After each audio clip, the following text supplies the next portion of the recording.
dia ajak pergi hari ni. So kita challenge diri kita untuk hiking. Mana tahu lepas ni hiking tempat lain. So, jom.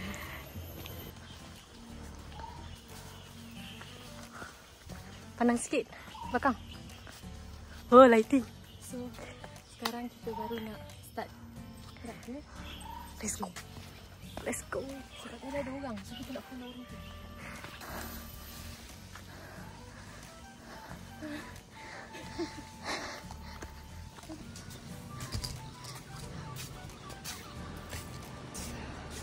Tapi dekat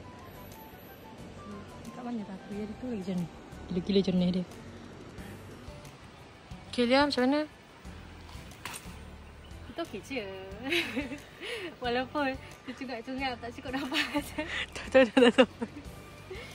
Okey lagi lah. Kita boleh sempat lah yang scroll TikTok sekejap kan. Sambil nak tunggu naik tu. Tapi sekejap lagi berkicap balik. Ini pun dah berkicap dah. Masuk peluh. Pedih sebab master masuk peluh Bukan masuk abuk, angin laut ke apa. Betul. Ya tu.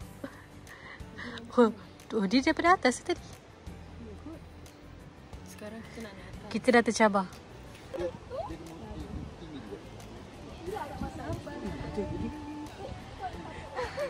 Laporan berita hari ni. Sisi menunggu fotografer.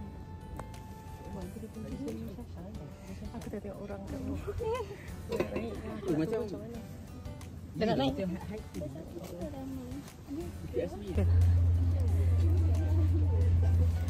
Cobi-cobi. Betul lah ambil untuk ke situ sebenarnya. Aku takut bukan ini. Hilang. Hilang daerah dah. So kita kat sini je. Bye. Kita so tips dari Alia. Kalau start shaking ni dah kena makan. Ya Allah, siapa nak naik ni aku tak tahu. So now kita nak turun sebab ke atas tu payah sikit, lepas tu dah nak hujan. So kita nak turun. So tengok kita punya track. Ni track kita. Kamu tadi dah hilang dia. Dia akan mendaki. So kita akan rasa balik lagi penat dari pergi. So pergi kita macam turun. Balik kita naik atas. So sekarang kita dah sampai dekat. Terima kasih Bukit Batu Putih. So nak balik. So kita kembali kepada track jalan raya kita. So ni tracknya. Dan aku rasa kamera aku terbalik. Mantap pi lah So tadi kita sampai sini 8:30 macam tu. Dan kita ambil gambar kat depan 8:30. Berapa cek? 8:36 kot. So kita tengok total kita nanti berapa.